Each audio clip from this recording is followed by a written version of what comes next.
I remember laying in bed at night and I couldn't sleep. And I started having these fantasies of what would it be like to leave it all. She goes to me and she's like, that was really brutal. And I'm like, yeah, Daniel can just be a bit colder and harsher.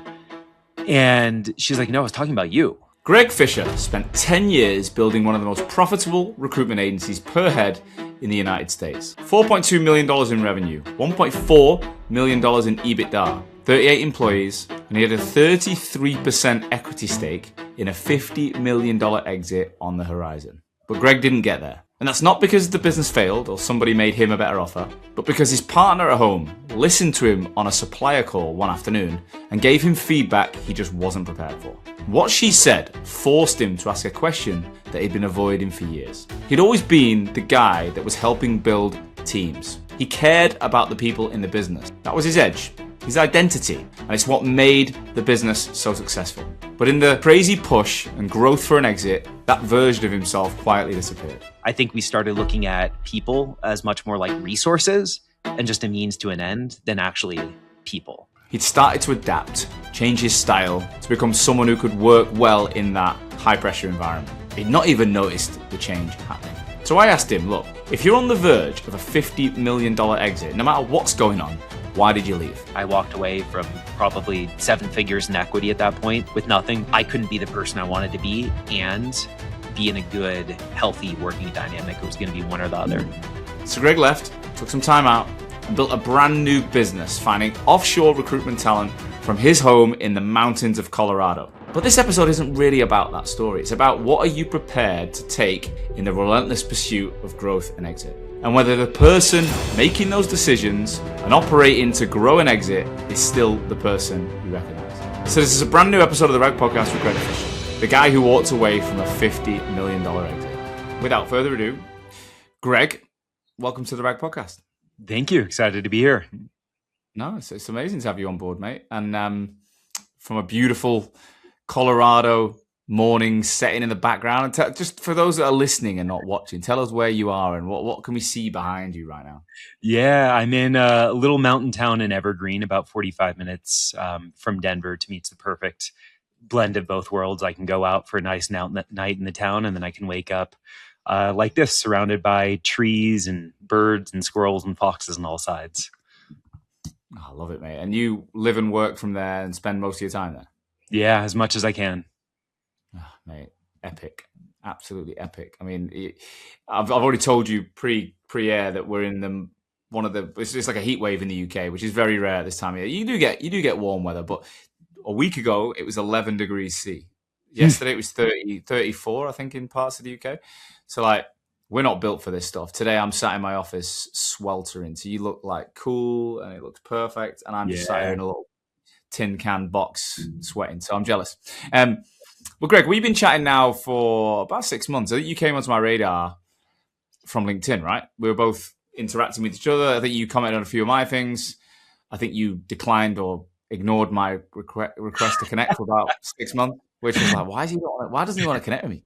But anyway, we got chatting and I really enjoyed the interaction. For those that don't know you, I've done a brief introduction, but could you give us none of the history, none of the story, just the bird's eye view of you and your operation, what you do today, like headcount, location, specific niche, that kind of stuff.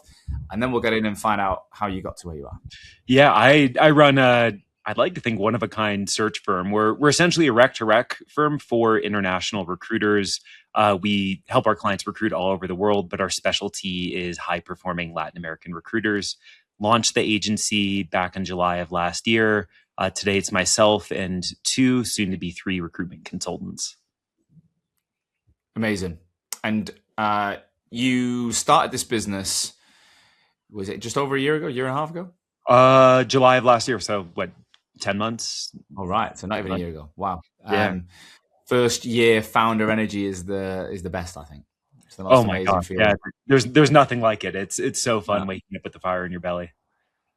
Well, let's get into your story, because you didn't start as a founder, but you worked your way up to being an owner of a business. You've got a really interesting perspective. Just first question I ask everyone is like the story of just getting into recruiting. How did that happen? Because you were in the fitness industry before. Yeah. So thought I would live and die in the fitness industry. Like was really into sports and working out, and dream job was to be a personal trainer and then someday open up my own fitness studio. And I told them that during my interview, which maybe wasn't the smartest thing to say. Eventually, I'm going to go start a competing business, but got a job in the fitness industry, spent 7 years working my way up into management. Ended up getting fired from my job about a month after getting married, which was a tough place to be. But ended up getting recruited by a recruiter for some sales management jobs, and that job didn't work out, but we hit it off. And he's like, "Hey, why don't you come work for me?" And I was like, "You know what? This is AMI. Yeah," which is AMI. And I was like, "I'm going to open a gym someday. I need something to pay my bills until then. And why not? This seems like sales. He's a cool guy," and just kind of jumped into it with no long-term plan of staying in it. So take us back to the beginning of that then. So what did you walk into in that business in 2015? Oh man. So as a solo recruiter doing direct hire healthcare recruitment in Los Angeles, I'd say he had very good instincts for the business, was a very solid recruiter, had no idea to manage or run a business. I jumped in and right away I was like, "Oh, this is just like sales. This is great. This is easy." I came in with a really strong management background. And so after the first half dozen placements, I was like, "Hey, can I start getting some clients?" And he's like, "Yeah, of course, go get some clients." Yeah. And after I got a few clients, I was like, "Hey, I don't want to recruit all the time. I like managing, leading. I like sales. Can I go hire a recruiter under me?" And he's like, "Yeah, do that." And, within a year, we had built out a small team underneath me.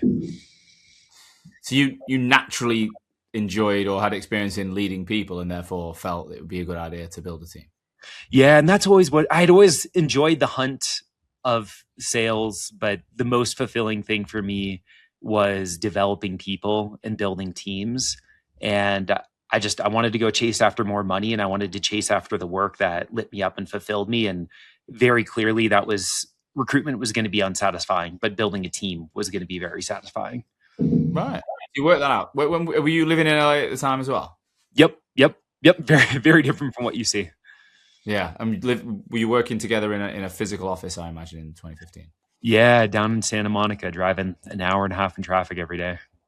Wow. Sounds glamorous, Santa Monica, until you mentioned the traffic. And then yeah, you know what though? It was pretty cool driving early in the morning, and would pop down to the beach and like go take a dip in the water and then head into work in my swim trunks. And it was a good life. Yeah. So in terms of, you said recruiting was not going to be fulfilling. So break that down. How do you figure that out so soon? What was it about that part of the job that perhaps didn't satisfy you? It was a few placements in. The first couple placements were just, whoa, this is really exciting. And the client's happy and the candidate's happy and your boss is happy. But after like the fourth or fifth one, I remember one day, Daniel, the firm's founder, I just made a placement and we were excited, and he looks over and he's like, "Hey, like, you don't seem that excited right now." And I'm like, "Yeah, I don't know. Doesn't do it for me. Like I got this guy a job. That's cool." But I was like, for whatever reason, like you're not making some decent commission off the back. I was, and I liked the commission, but the actual nature of the work itself, it didn't spark much into me. To be honest, to this day, I'm still not sure why, but like it just never. I never got really excited beyond making some commission and growing the firm. So you figured out you did enjoy the client side, you did enjoy opening doors, and that other people could probably do the candidate piece. Is that kind of the conclusion you got to quite quick?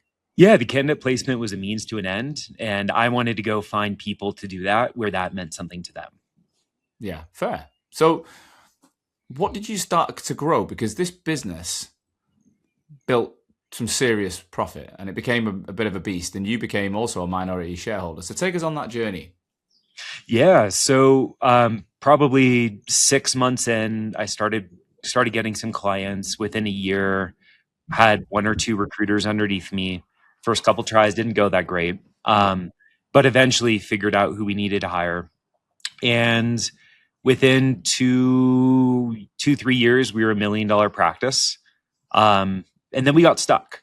And I think it's where you see you work with a lot of agencies around that size. And I think it's what you typically see, where Daniel, the main owner, was managing a few clients. He was starting to remove himself from the business a bit.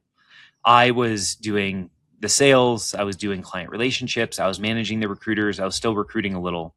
and I was stretched really thin and just spinning our wheels. And to be honest, I wasn't very good at growing accounts. I wasn't very good at client relationship management. So we just had to keep feeding more clients in, and I could feed in enough to sustain the business, but not enough to grow the business.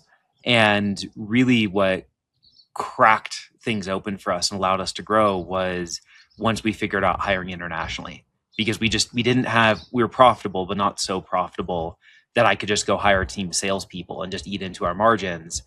But we decided to go hire a few international team members. And once we figured that out, we started to just 2, 3, 4x the number of sales calls I could get. And then we started this nice, steady ascension of growth.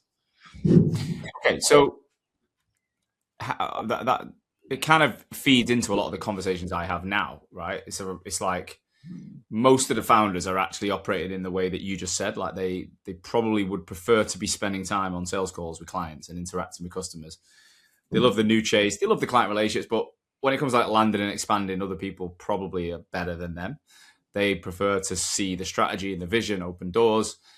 So what did you build around you, opening the doors as well as helping you deliver on what you sold? So I think what a lot of people talk about what they want, I thought a lot about what I didn't want. And I hated spending time prospecting, going and building lists of clients to go reach out to. I also didn't really like cold calling. I wish I did. I could do it. I just didn't love it. And same. I was just like, how can I, and I enjoyed sales calls. I'm like, how can I just have a calendar full of sales calls? And so very quickly we had the thought process of what if we had a list of every single potential client out there who fits our ICP and has a need that we could fill. And if we could find every single one in the United States and just have a list at our fingertips and every single one knew who we are and how good we're at what we would do, we could really build this thing. And so we set out with this impossible project, and we hired a couple of people in the Philippines to essentially just start market mapping and just spend. And now this is common practice, but back in the day, this was novel, where we just said, we're going to go map the entire market and have a couple of full-time team members do nothing but comb the job boards, looking for relevant openings, dropping them into drip email campaigns. And this is when people actually open their emails at a high rate. Yeah, and when those sequences actually worked and didn't look obvious like they do now. Yes. Yeah. And I loved writing and was a really good writer. And so I could just spend time writing really good copy and directing the research team. And then we got really good, sharp, dedicated people. And it was a beautiful thing. And very quickly, my calendar just started getting filled with sales calls. And I could just spend a little bit of time on copy. So there was no like SDR involved. It was just email and a calendar link. That was purely email. Yeah, purely. It was the laziest way to grow a business. Just purely international team finds people, drops them into drip email campaigns. They get the email campaign. People say, hey, when can we talk? And that's it. And I just started getting a calendar full of sales. You have to have a very specific email per prospect based on what they were advertising, etc. Oh my gosh, Sean, we obsessed over it. Every single week I carved out probably an hour to go refine campaigns. And we had 10 different campaigns running for each different type of decision maker. And we were constantly ABC testing. We nerded the heck out on email copy. Yeah.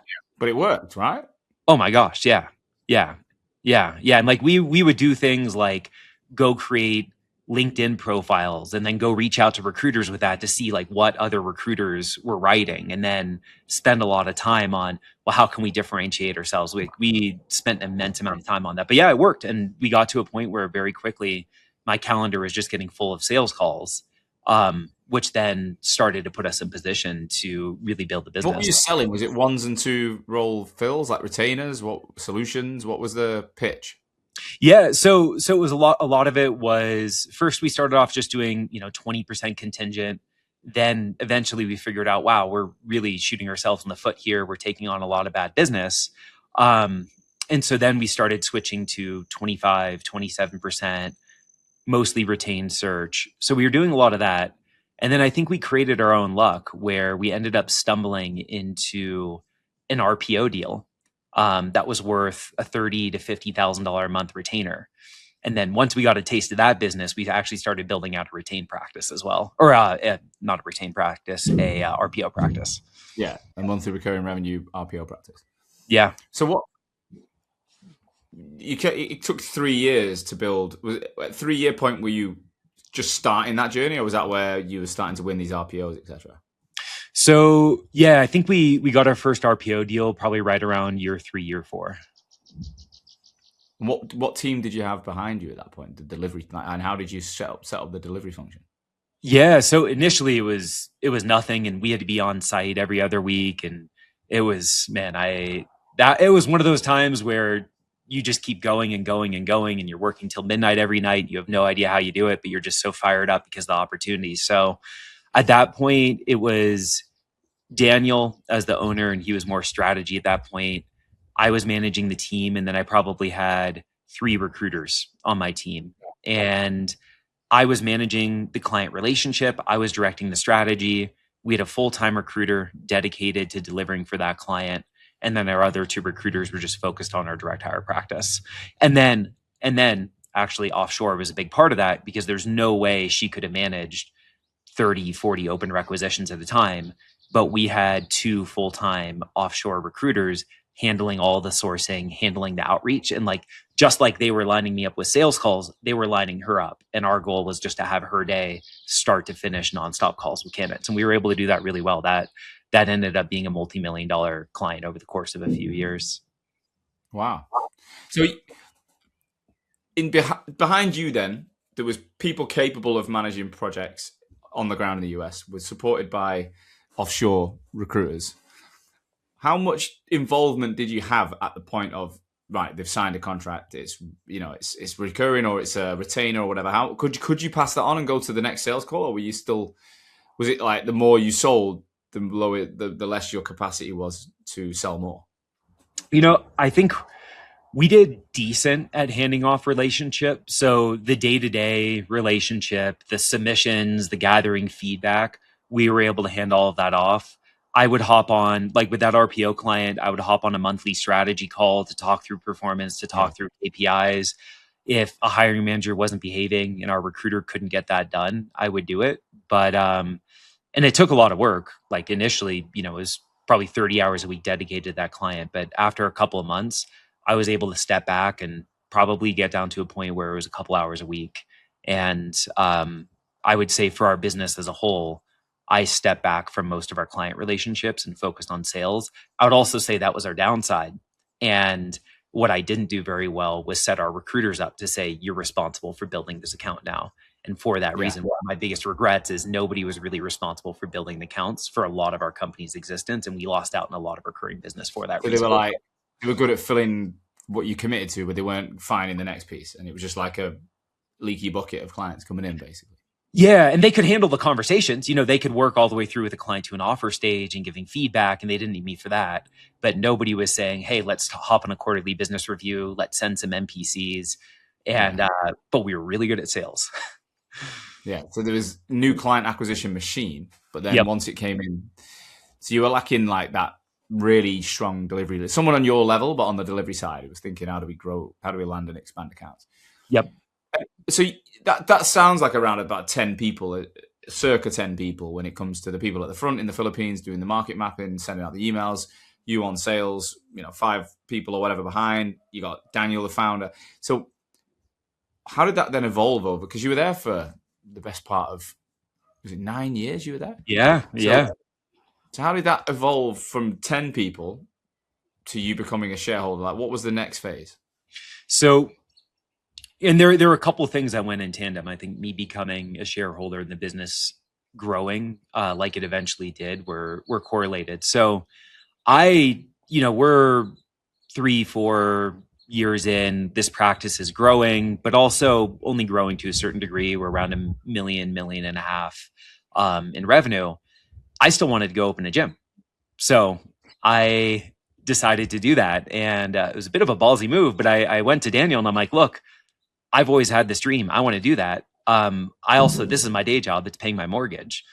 So I want to do both. And I brought in a couple of business partners for this fitness studio we had wanted to open, and happened to be 2 blocks away from the office just by chance. Right. And I In went LA? in LA. So we got really lucky with the space, and I go to him and I'm like, look, from 8 to 5, I'm fully focused on AMI. But the hours outside of there, I'm going to be working on this gym. And this comes first, but just so you know, my goal is to build this thing and scale it. And I have to give him a lot of credit. He said okay, and he really wanted to support me with that. And I think I'd earned a lot of trust. You know, he had struggled for years to build the business, and now together we had built something beautiful. Yeah. So I think I earned to an extent, but I think a lot of people would have said absolutely not. It's one or the other. And I was doing that. So I would get to the office at 5 a.m., 6 a.m., and I would start working on operation stuff for the gym. Then I would focus on the firm. And then after, I would hop down to the gym again and go sit down with my business partners and work on the business. And, it was 12 to 14-hour days.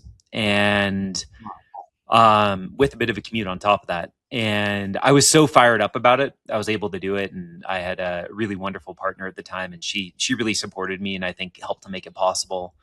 But after about a year in it, my business partners in the gym were at each other's throats. Things were going okay. We were profitable, but not that profitable. And we realized we weren't likely to reach our goals. And I wasn't at the point where leaving the recruitment firm made sense. And so we decided to get out of the gym, and we got incredibly lucky. We had probably a $10,000 a month lease on the space and got really lucky. We found somebody who actually paid us to take over the lease. Wow. And got out a little bit before COVID, which was great because that gym had its doors closed for over a year. What kind of gym was it? Was it like your studio, like class-based gym, or was it just a classic gym with like weights, free weights areas, etc.? It was a studio with small group classes, but the whole idea was, CrossFit and all F45, a lot of these kind of wreck your body. And our whole idea was we put a lot of attention into posture and stretching and mobility while doing group classes. Right. Yeah. So small group training. And, look, we did probably $750,000 in revenue, but my business partners had expensive lifestyles and that wasn't going to be enough for them. And they just didn't get along very well. And a lot of lessons learned in that one. But eventually we realized we had to get out. So that was like, you mentioned you got a really understanding partner, but like your life must have been crazy at that point because you're traveling, commuting, running two businesses. How do you maintain a relationship outside of work in the midst of that? I did make sure. Part of it was honestly being really selfish in ways that were good and bad. Like I made sure in the morning I would stop at the beach and I would meditate. I would take a swim in the water. I was working with a personal coach who just helped me a lot with my mindset. I owned a gym, so I was able to get into the gym, right? But and I would still get out to play soccer a little bit. Or sorry to everybody in the UK, football.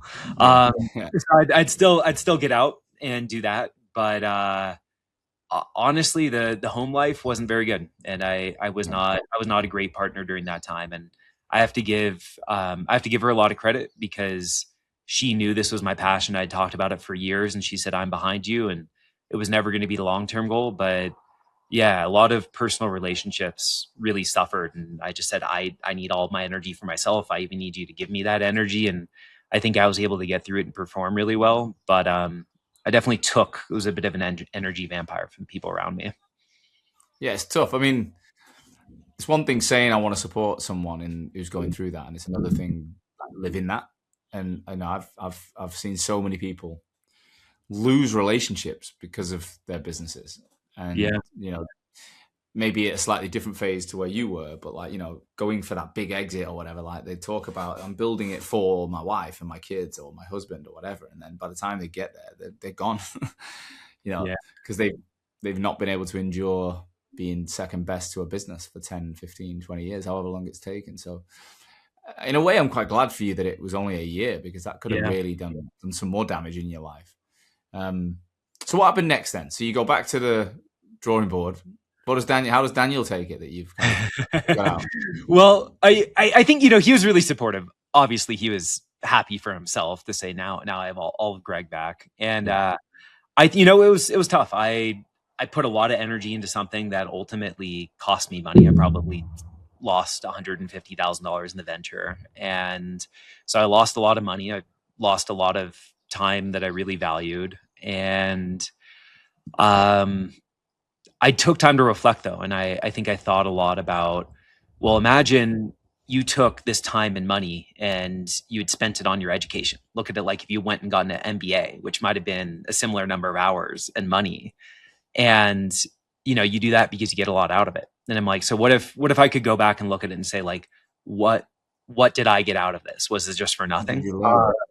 And I spent a while reflecting, and I remember, because I was just hurting after all this. I was like, man, you just threw this away. You didn't reach your dream. Like, so I was pretty crushed, demoralized. Yeah. And I ended up just writing it out. And I was like, what did you learn? Like, what can you take out of this and apply for the future? And I wish I still had this, but I wrote down a list of 22 different things. Some of them were lessons, like the risks of just owning a physical retail space. A lot of it were lessons learned about alignment with business partners and alignment on values and how to run a business. And I look back and I was like, you know what? I think these are really valuable. Let's see how it plays out. Let's see if I can actually apply what I learned from here in the future.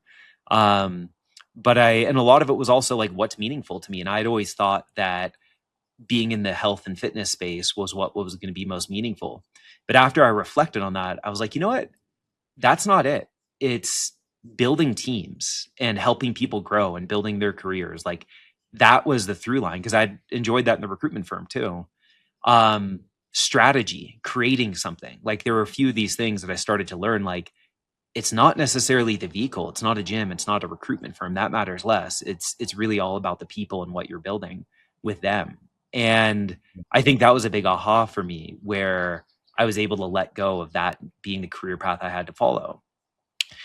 I also knew that I wanted to be financially independent by a relatively early age. I really wanted, when I someday had kids, I wanted to be really present in their lives and not stuck working, 80-hour weeks. And so I knew that was going to be through business ownership. And so I went back to Daniel and I said, hey, so, I have this goal of being financially independent by my early 40s.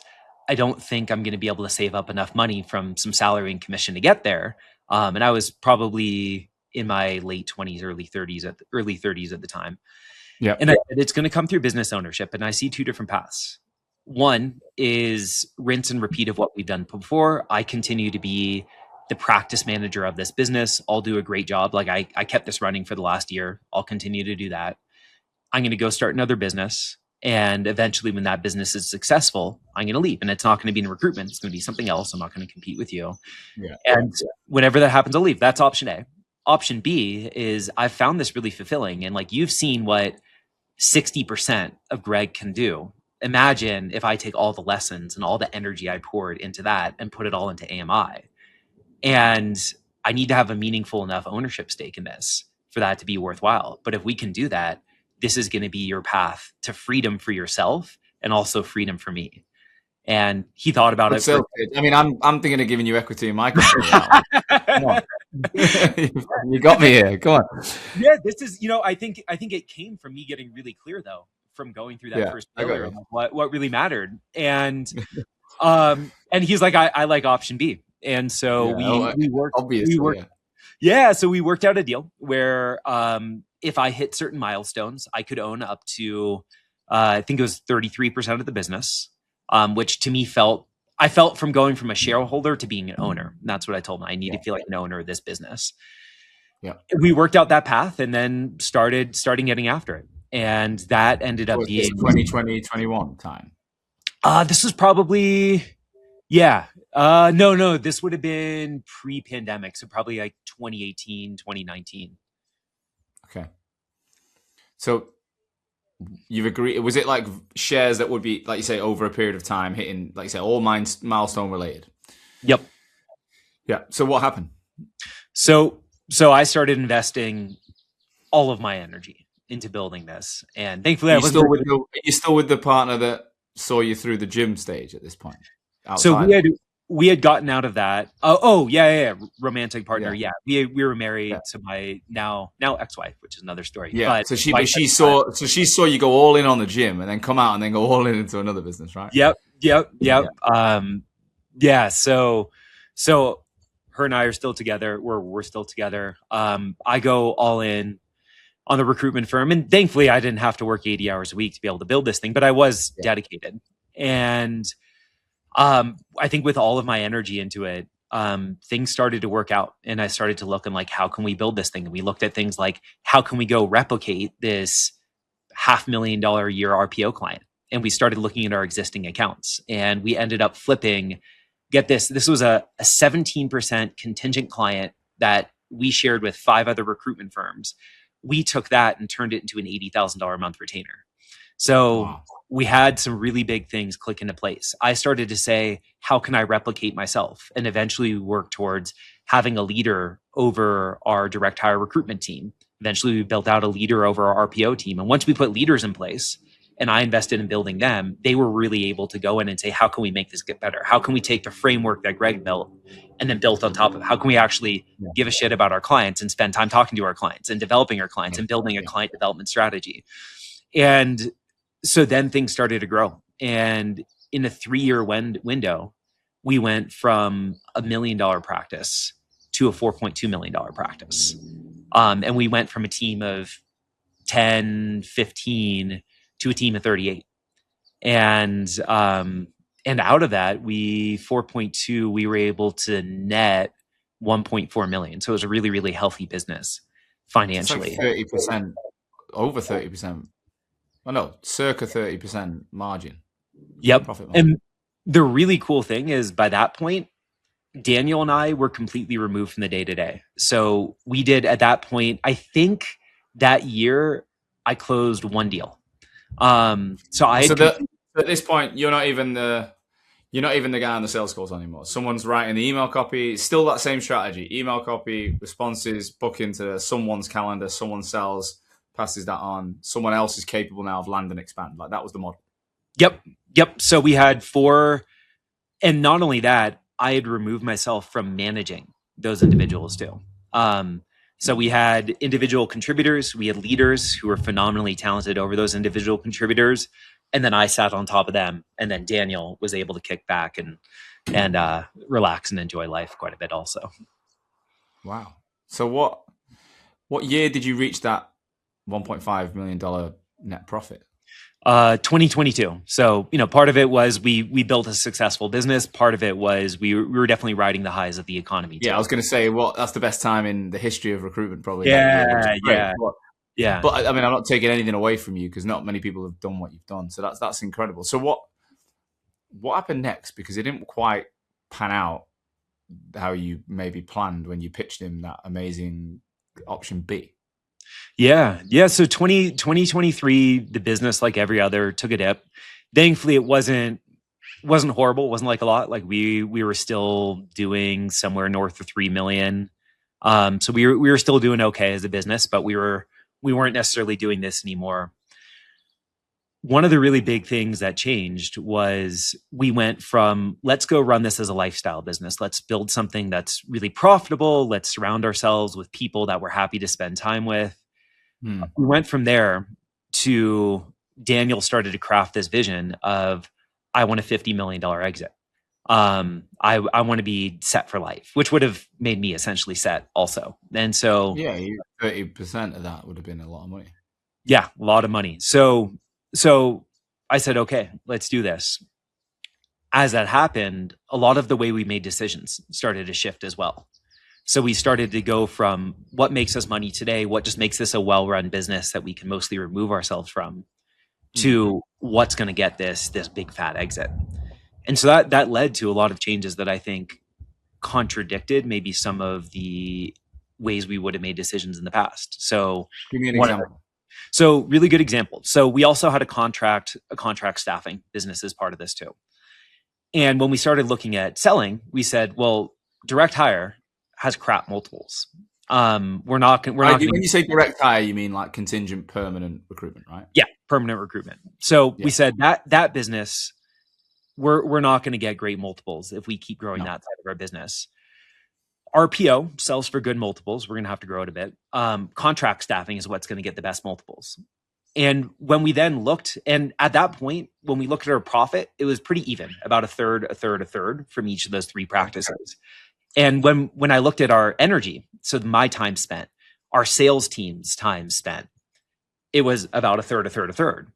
And we said, well, wait, this doesn't make sense. If we need to get a big exit, we have to put most of our eggs in the contract staffing business and a bit in the RPO business and pretty much none in the direct hire business. And which broke my heart a bit because I had always been far more attached to the direct hire. I think I'm more of just a direct hire guy in general. But that's what we had to do. So we actually went through a wild transition of telling our recruitment team, which was all 180 recruiters or 270, they were managing client relationships, and said, you're going to be on your own now. You have to go get clients. And I spent 6 months with that practice teaching them on how to get clients. But to them, they felt abandoned, and rightfully so. And our company, everybody else said, hey, we're a company where we take care of our own. And they saw us basically kick one out to the curb and say, go fend for yourself. And it was a smart business decision based on our long-term goals. But from a human to human standpoint, it just, again, it felt like you were just giving the kids the boot. And that couldn't you just keep one of the sales team dedicated to them and have the campaign running and then just put, like say, just keep the lights on for them though? Sure. Yeah, we could have. We still felt like we needed to be all in on that strategy. And to be fair, we had a belief that our recruiters 180 recruitment team could do it, but we were also prepared for them to fail and for that to go to zero. Wow. Funny enough, that team ended up growing and being even more successful as 360 recruiters. So that ended up working out okay for them. But that definitely, and I think we started to make a lot of other decisions that said, let's take profit and growing our contract staffing business, and that now becomes the top of the pyramid, and everything else is a bit more of an afterthought. Okay. So I'm still... As a seasoned recruiter, you know that a CV never tells the full story about someone. Candidates share what really matters during conversations. They tell you on calls, in the interview, over email, what they're motivated by, their salary expectations, plans to relocate, etc. Most of the detail ends up buried in notes, forgotten. It's not on a resume. Now, our headline sponsor, Atlas CRM, changes all of that. It's the first AI-native recruitment platform built to eliminate admin. It captures every single conversation automatically that you guys have and turns it into something you can use. They've got something called Magic Search, which is now out, right? And what you can do is ask it questions like, who talked about wanting a 4-day week? Or who've mentioned they're open to relocating next year? It searches across your entire database and pulls the answers instantly. So it's not about keyword guessing and digging through old notes. You get insights from real conversations, not limited by CV fields and coded filters. Atlas also makes BD easier. With their opportunities tracker, you can track and grow with client relationships powered by generative AI. And that's built into an existing workflow, so you don't need any extra tools. It's in the CRM. If you want visibility of your business, Atlas's smart dashboards give you clear view of the pipeline across your business. And it's not theory, right? Atlas customers have reported over 40% EBITDA growth and 80% increase in monthly billings from adopting the platform. Atlas is built for agencies who want to grow without adding more manual work. So don't miss the future of recruitment. If you're sat there thinking, I need to bolt AI into my platform today, don't even bother. Just get started with Atlas and unlock your exclusive listener offer at www.recruitwithatlas.com/therag. All right, let's get back to the show. I understand why that might be a challenge in terms of, you've got an emotional attachment to the direct hire permanent team. Yeah. But if they're turning it around and performing, where does that become a problem? Because what you're saying is, that decision's paying off. Plus, I'm putting all my eggs into the contract business, which is going to be with a multiple which pays for my future payoff. Where's the challenge?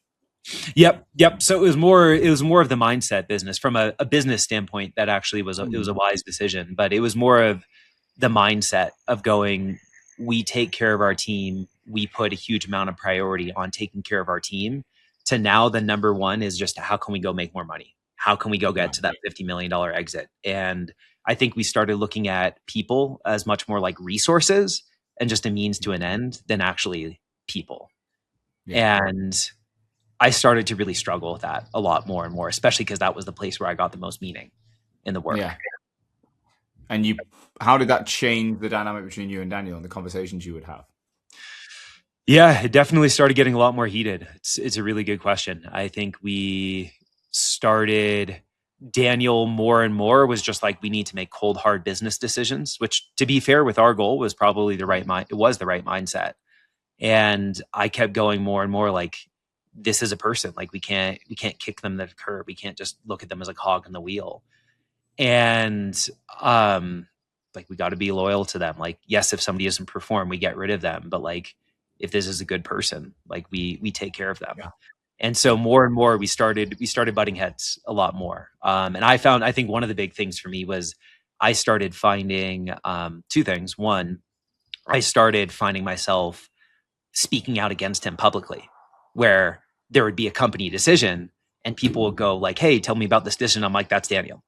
And it started being a lot clearer that there was Greg's way of doing things and Daniel's way of doing things. It gave me a lot of freedom, but and even the people hired, there were people who were more supporting Daniel's areas of the business, and they had a certain, I would say, value set and mindset. And then there were the people I were building. And so the company was going from this to starting to tear down the middle. And what, have you still got, is there about 40 people now? Has it got bigger? Where are we at?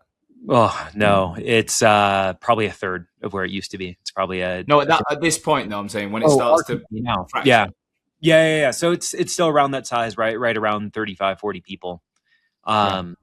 It starts doing weird things for me too. So I remember one time Daniel and I were on a call with a vendor, and my current partner now happened to be just in the living room within earshot. And after we get off the call and we're tearing into this vendor about this and that, and she goes to me and she's like, that was really brutal. And I'm like, yeah, Daniel can just be a bit colder and harsher. And she's like, no, I was talking about you. I was like, whoa. And I think something that had happened to me is to keep the house together. I had started to live a bit more in Daniel's world, and ultimately it was his company more than mine. But I had started to adapt a lot more of his mindset in order for us to work without even thinking about it. It just kind of that's happened. natural. Yeah.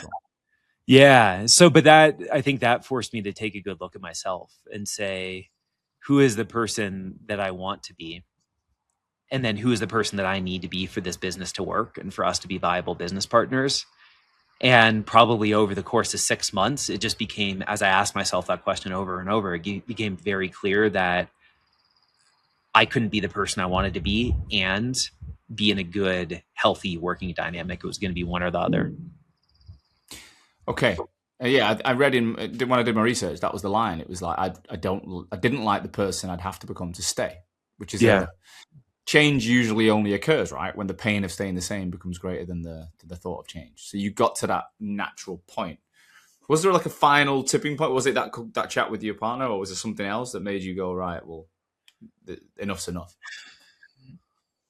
No, it was, I don't think there was a single tipping point. I think it was just a lot of continual reflection, and then it kept building.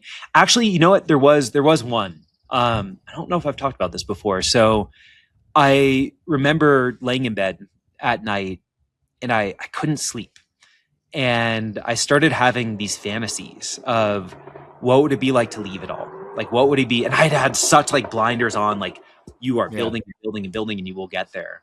And I was like, what would it be like to leave? And I started like fantasizing of like, sell my house, buy the smallest little cabin in the woods, pay all cash.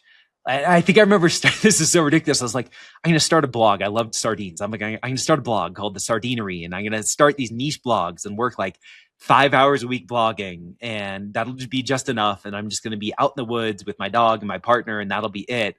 And I remember staying up until like 3 a.m. on Zillow, just like looking at houses, and then looking at myself going, what the hell? Like the next day I was like, man, if you are seriously fantasizing about, like, there's something wrong here. Like you have to question what's going on. And I think that's a natural reaction to the friction you're going through, though. And again, I'm totally in a different world here, but like in a similar time frame, 2020, I'm in a relationship where, you know, I'm married for a year, it's failing, I'm going to get divorced. You know, my business is building. We're not at that level, but we're probably at 20 heads and thinking about growth and scale. And I became obsessed with the minimalists, the guys from the US who, like, I don't know if you know those guys, but there's 2 guys who they blog and they have a podcast and they have a couple of Netflix documentaries about like stripping back and just getting rid of everything that's irrelevant, right? And I'm watching these tiny home documentaries, and I was fantasizing about getting rid of everything.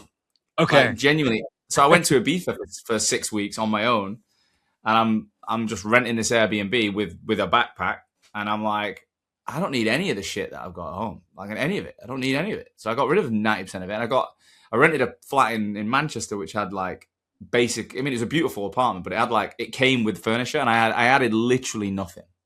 Like 4 plates, 4 bowls, 4 knives, 4 forks, 4 glasses, 4 mugs. That was it. And my wife came, who I'm now married. When she started dating me, she came and she was like, where the fuck's your stuff? Where's your stuff? And I was like, what stuff? She's like, well, where is it? I was like, I told her, right, let's go back a bit. And it was literally like what you said. I'd been fantasizing it. And I started just getting rid of shit. And it was great. I loved it. Yeah. Oh, that's wild. I've never heard somebody who had a similar experience. Yeah. Yeah, very similar. Maybe not the woods and the cabin, but it was about tiny homes and no shit to carry. Because you feel like you're carrying so much. You're just looking for release in all areas, and someone else's life looks better than yours at that point if you're going through enough of a challenge. Yeah, I wanted to get away from it all, and I didn't realize. I wasn't being honest with myself about how much my situation was eating at me. And I think that forced me to start being really honest. So what did you do after that? When you took stock and realized, actually, I was a bit hasty in the night, but what was the next step? Yeah. So I started getting clear on what matters to you, and became very clear the person who I was going to be. And that person needed to be consistent at work and at home. I wasn't going to compromise on that. And then it became very clear that I could not coexist in the business and be the person I wanted to be. And so I knew I was going to leave. I spent some time reflecting on what I wanted to do. And I hadn't actually told my business partner. And I said, hey, I'm going to go, I can do direct hire recruitment. I can do executive search in my sleep. I knew some good industries to do it in.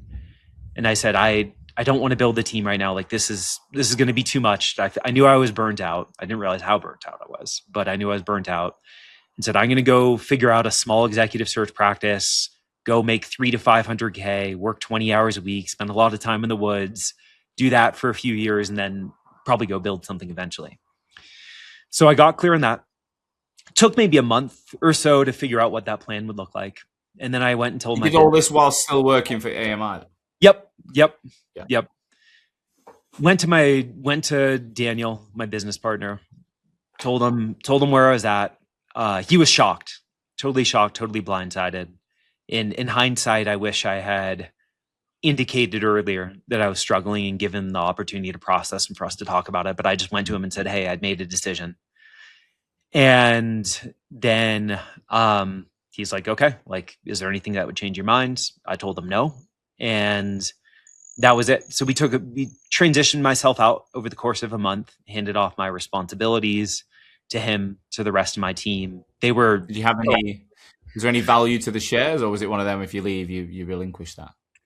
We ended up with a handshake deal. I knew I might walk away with nothing, and contractually he had the leverage to do that. So we walked away with a handshake deal that if we kind of time stamped, this is where the company was and what the company would be worth. And if he sold the company at some day, he would pay me out. But it was and still is to this day a handshake deal. I walked away from probably 7 figures in equity at that point, with nothing, which was a bit of a ballsy move, but it was the right move. And that was it.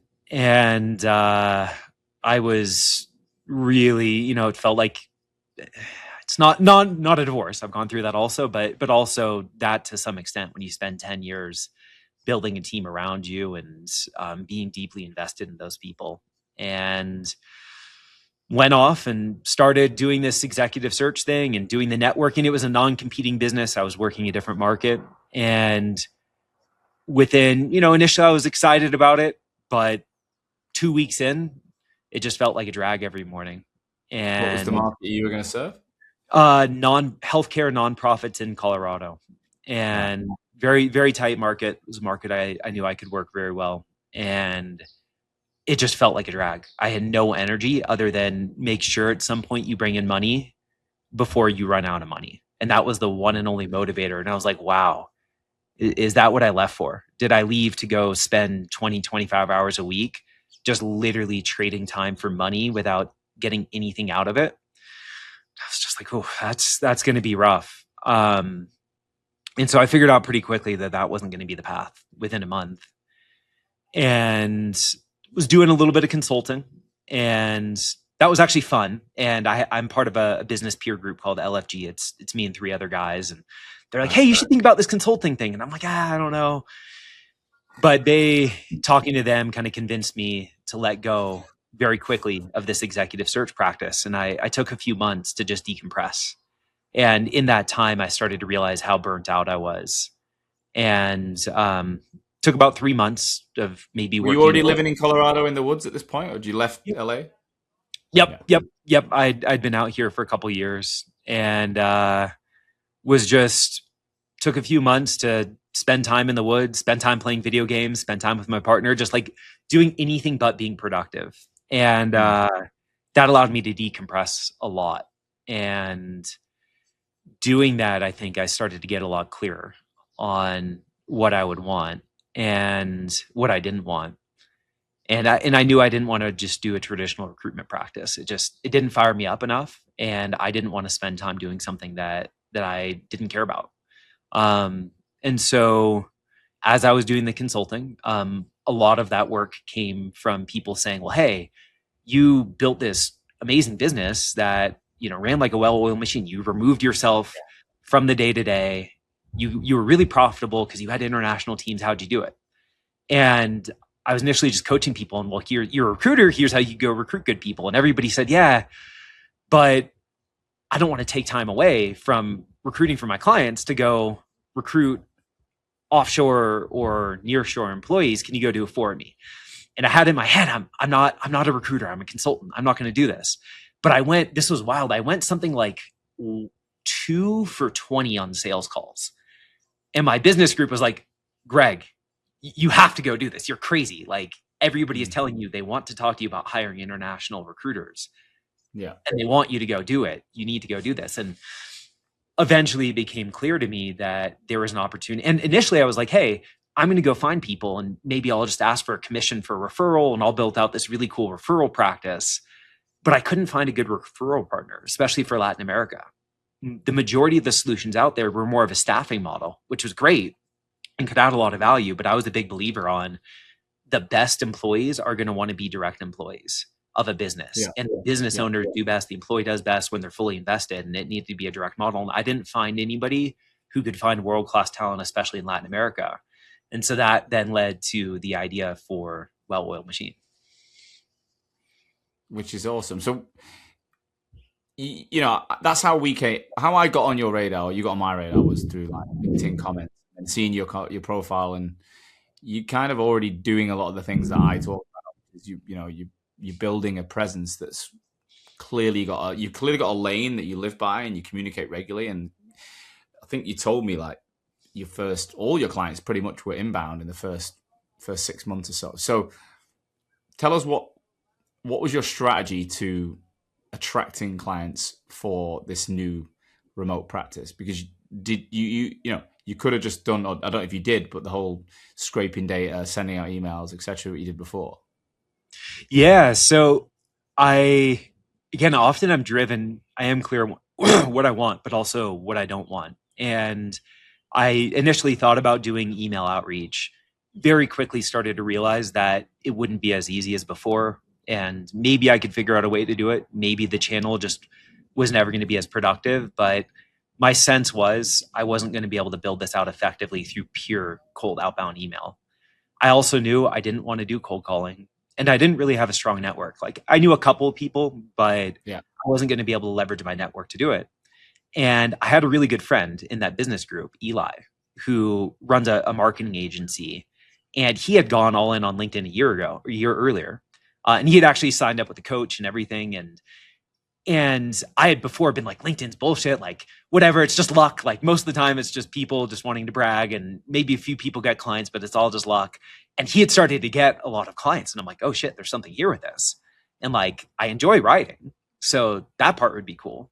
And I have a lot of thoughts and opinions to share, so that could be fun. And this guy's figured it out, and I feel like I could go just obsess over this and figure out a way to do it really well.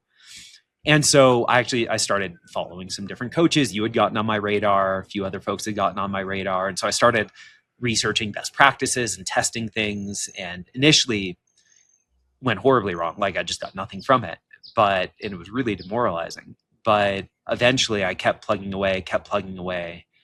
And I remember the first time somebody was like, "Hey, can we talk?" And I was like, "Oh my gosh, this is incredible." Like I didn't have to do any work. I was just shared some thoughts and opinions and wrote it in a way that was compelling, and people found me. And so started to double, triple down on LinkedIn, and then also leveraging relationships that I could make through LinkedIn, going and using my platform, my reputation to go meet other interesting individuals who could maybe connect me with clients as well. And that started to pick up steam and got to the point where my calendar was starting to just get a few times a week bookings in it from potential clients. And I'm like, wow, we're on to something here. So at the beginning, did you build it how you built the old business? Like you did the recruitment for a bit and then you would outsource it, or from day one did you say I need to have someone filling the jobs while I'm selling? Yeah, so I knew that's where I wanted to get to. I also knew a couple things. One, I knew this was going to be a bit different. Like I had built my own team before, and I'd given advice on people on how to hire a couple, but I hadn't really actively headhunted for high level talent. And so I knew I had to recruit for a bit to really build the playbook that somebody would follow.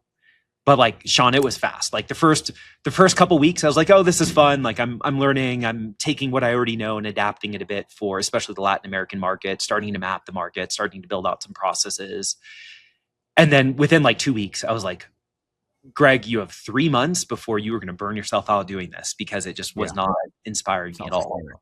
Yeah.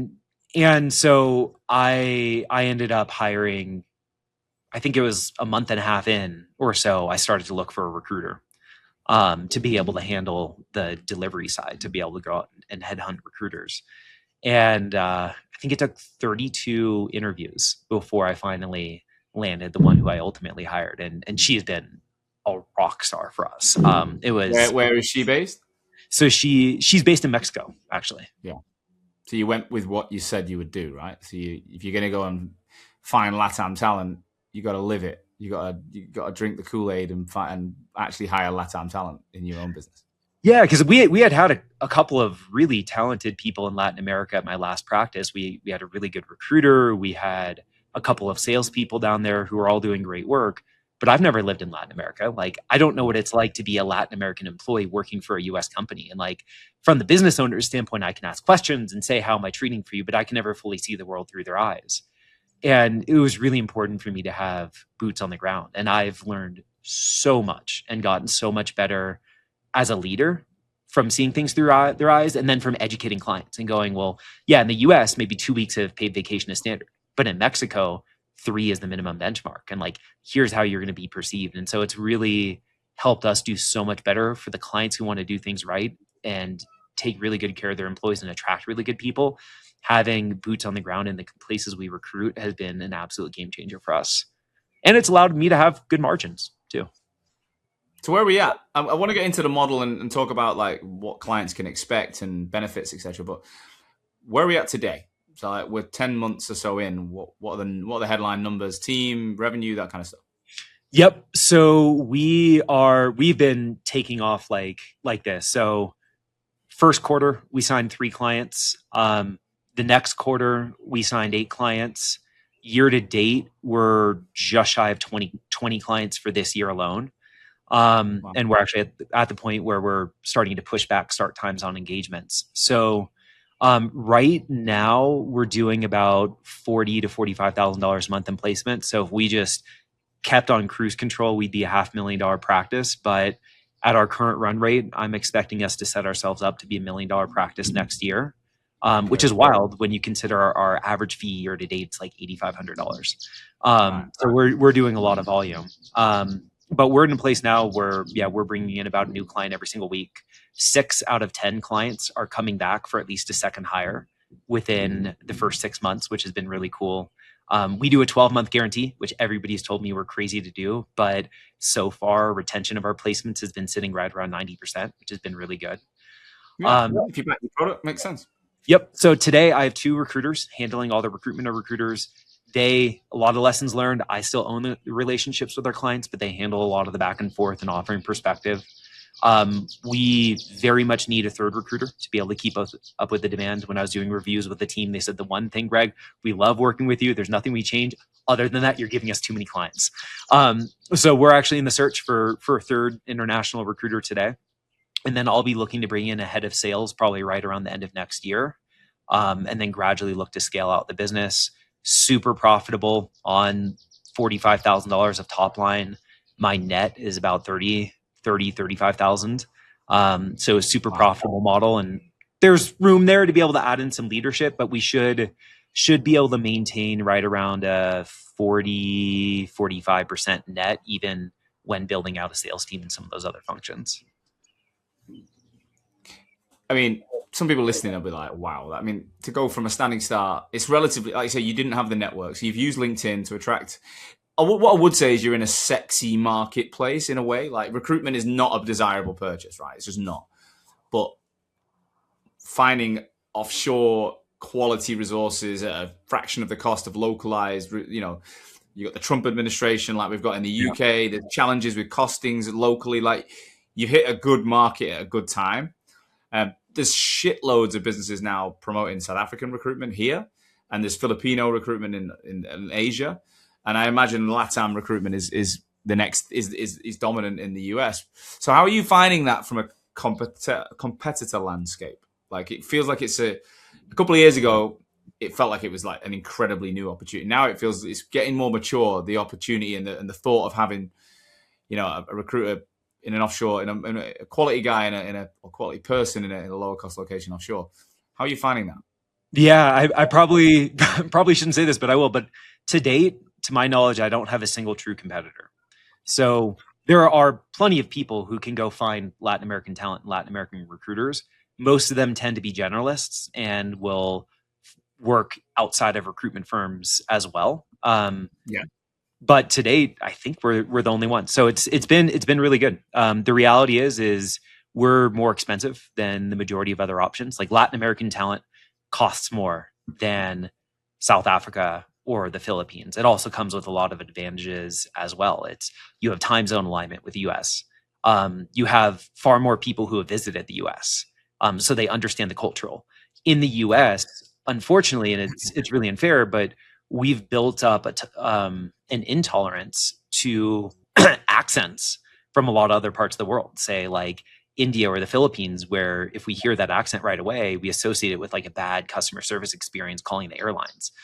And so, but a Latin American accent, like such a large percentage of the US is Latino, that we don't have that resistance built up. And so, and the other big thing is there's a massive proliferation of big name US search firm or big name international search firms. So Robert Walters, Robert Half, Michael Page, Korn Ferry, they all have really big successful practices there. So you have people who can connect really well with the US. You have really strong talent. You have people who know how to run a high level desk. And so even though the cost is a little bit higher, it's way less than US or UK talent. And you can get people who can produce at that same level. Makes sense. I mean, it sounds awesome. Now, tell me what are you trying to build? Like, you mentioned, scale it out, but it sounds like you're in a unique position right now. Like you've kind of carved out that business that you were craving. Small, lean, you're living in the woods, it's profitable, your values aligned, you're not having to be someone you don't want to be. Like what does scaling it out look like in the new version of Greg being true to himself? Yeah, so there's a few parts, and like as I've reflected, the honest reality, like we live in a material world. Like I don't want to be concerned about money. When I start a family someday, I want to be able to provide for them. So part of it is building a business that provides. For me, that's $500,000 a year, $700,000 a year. That's more money than I know what to do with. I don't need to go build a massive practice to do that. Sometimes I feel guilty when I'm talking to clients and they're like, I need to earn $2 million a year, and makes me feel a little diminished, but that's the reality is I just don't need more money than that. So we've talked about that before. So building out a practice where as long as I make that much profit, I'm fine. I don't want to trade more energy and more stress to be able to grow larger than that, which is about if I can build 1.5 million top line, that very comfortably does that. I also, for myself, eventually want to remove myself from sales and remove myself from managing individual contributors. Right now, it's a lot of fun and I'm still learning, but over the next couple of years, I want to do that. So what that looks like is building out a 12-person practice. We have 4 to 5 delivery consultants. We have a delivery leader. I have a head of sales, probably 1 sales support staff, a little operational support, and that's it. So 1.5 million top line, 10 to 12 person firm who's able to run it. I'm able to be vision and strategy and lead the leaders. That gives me everything I need in terms of impact. I want to change the narrative around international employees. I think we in the West tend to look very down on the rest of the world. And look, there's a lot of reason why, like America, the UK, like has had so much business success, but I think as a result, we tend to think of everybody else and often treat them as second-class citizens, and that's just not true. And so I want to change the world and show people what international talent is capable of if you treat them like people and go out and find the best that they can deliver. And so I want to change that narrative. And then I want to provide for my team and give them lives, give them really fulfilling work, help them earn the money they need to. And if I can do all that, I can be incredibly satisfied. Do you think business? Do you think your brand still plays a part? You might have people doing the different roles, but how much of an impact do your face and your voice and your thoughts still have on that business when it's reached that 12 people? Absolutely. So to be able to build that model out, we need to bring in about 8 new clients a month and do a good job servicing our existing clients. Right now, we're building in 4 clients a month. So what I've said is the brand needs to be there and continue to bring in about 4 new clients a month. So that's going to sustain, and we're only going to continue to invest in that. And then I'll bring in a salesperson to start to do a little outbound and then stack on top of that. And then that gets us to our 8. But do you see yourself still writing and engaging and being on LinkedIn a couple of hours a day or whatever? Because I say that because I'm in that same position now where I've got the team of 11. We're doing about 3 million in British pounds. So what's that? $3.5 million or whatever. You know, we're doing a really good profit. I've got a demand team, I've got a sales team, and I've got a delivery team. Like they're the 3 teams. And I'm kind of sitting across all. Demand is where I spend most of my time, which is content and podcasts and writing. But I do still get involved in strategic sales, and I still get involved in some of the strategic delivery. But, you know, could I go on a journey to remove myself from the whole thing? Probably. Sure. But I don't want it. I don't want it. Like, I just think it's I get fulfillment from it. Like, I enjoy that. I really enjoy it. If I get to a point where I'm running out of energy and maybe I don't see a future, then I'll change. But while I can build my financial freedom whilst doing the parts of the job I love, I'm like, I think I've got the sweet spot. And I could see you in a very similar gig.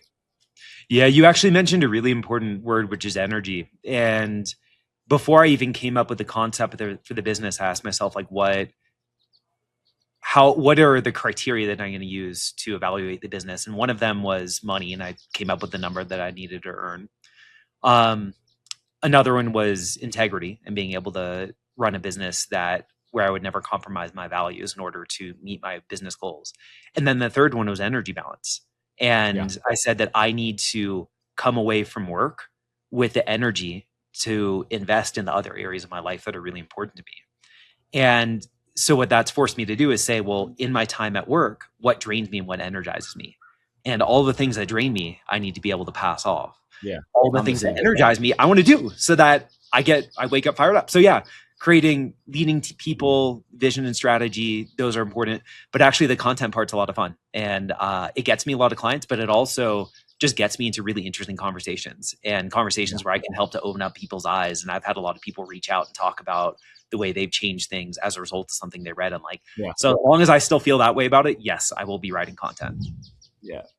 I hope you do. You're very good at it. So I guess my final question is around, what type of clients, I guess, what's the right client for you now? So like, I reckon a lot of people listening to this will be like, I'd want to get a bit of that. I want a great quality recruiter offshore. But I imagine you don't want to work with everyone. There's probably criteria that you need clients to demonstrate for you. Like, what's the ICP and what do they need to display for you to take the time to try and find them that talent? Yeah, great question. Because we've actually with time become more and more selective about which clients we work with. So we work exclusively with recruitment firms and staffing agencies that have at least some of their recruitment efforts in the US. But besides that, if you're looking for an easy button and that's it, a set it and forget it, we're not the right agency for you.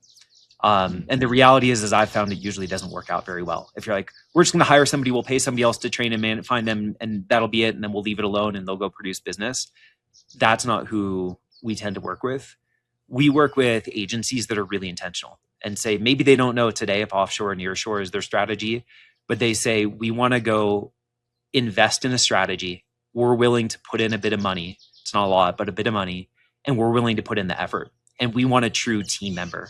And we're willing to invest in training and bringing them into our own and just treating them like another, just like anybody else. And the agency owners who have that mindset do really, really well with us and with this model.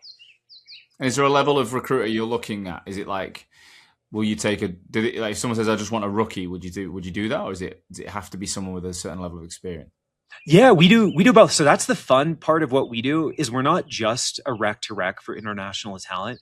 We're also consultants. And so we help with the design phase and even help an agency figure out what function do you need? Like, do you want a sourcer? Do you want somebody who's a career sourcer or a sourcer who could eventually move into an associate, who could eventually move into a senior recruiter? Interestingly now, about a third of our searches are for non-recruiters from industries. So like, as a quick example, we have a client who recruits in asset management, like working with like $1 million traders. And we actually ended up going and finding somebody who came from a big bank in Brazil, had never done recruitment, phenomenal interpersonal skills, but already knew the language, already had credibility in the space. And we're finding, again, about a third of our searches now are for just really high level professionals from the industry. And then the rest are for, your Robert Walters, your Korn Ferry, established consultant. Yeah, makes sense.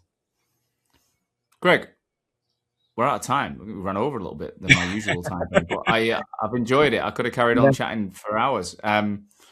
You got a really cool, relaxed style, and I think I've only met a couple of times, but I get a real vibe of how it would be to work with you, and I hope people have listened and picked that up. Like, I genuinely believe that you're a values-driven guy and that you're going to do the right thing by people, and I think that's really important, especially like the rec-to-rec space has got quite negative connotations, and that I don't believe. I think there's some phenomenal rec-to-recs out there, but I think you can do your own way of, you're going to do in your own way. You're gonna change that, I think, for yourself. So I'm excited for people to, especially in the UK, who maybe have a US footprint. I think you're the right fit. If they wanted to reach out to you, LinkedIn best place or website? How do you want people to contact you? Yeah. LinkedIn is always best. I do have welloilmachine.co has a bit more info, but love to connect through LinkedIn. Awesome. And if anyone just wants to pick your brains in it's like early stages, maybe they're not in the US, but they want to get to the US and they'd like to know, are you okay if they reach out as well? I love getting involved early because I can give people a clear picture of what does it cost? When should you be ready? How should you think about it? And I love to help people at the early stages. So absolutely. Awesome. All right. So look, please do reach out to Greg, and I hope you get a lot of great conversations off it. And two, I want to get you back on. I want to get you back on in a year or so, see how things have progressed. Hopefully that hair of yours doesn't look as good in a year or so. Hopefully it's like, you make your mind look terrible. But and I wish you the best of luck, man. And I think you will. I think you'll do really well. And it'll be great to hear, how this thing evolves. Because naturally it'll take some different directions. But as long as you stay true to yourself, I think you'll build something, again, with a story to tell. Thank you. Appreciate it. Thanks again for listening to today's episode of the RAG podcast. If you haven't already, please do subscribe wherever you listen to the show. As the more subscribers we get, the more people will listen and the more recruitment owners we can help. As a recruitment founder, you must know that things are changing. AI is everywhere. Cold outreach is getting harder and job boards, well, they're not what they used to be. But personally, despite the negativity, I believe the future is the greatest opportunity of our lifetime in recruitment, because for the first time ever, a founder with 5 recruiters with a clear niche and the right systems can build the kind of influence, reach, and profitability that used to take 500 recruiters and a global office network. The agencies that are winning right now aren't necessarily the biggest, but they are the most visible, the most trusted, and the ones building inbound demand. At Hoxo, we're working with clients who are running multiple 6 and 7 figures in net profit, outperforming the negative noise and headlines. So, to explain what these guys are doing, I've created a brand new free masterclass video for RAG listeners. In this video, it's less than 10 minutes long. I'm going to show you what these businesses are doing differently from the rest. So the link's in the description. Fill in the form, watch the video, and see exactly how this system that these clients are using could work for your agency. Good luck.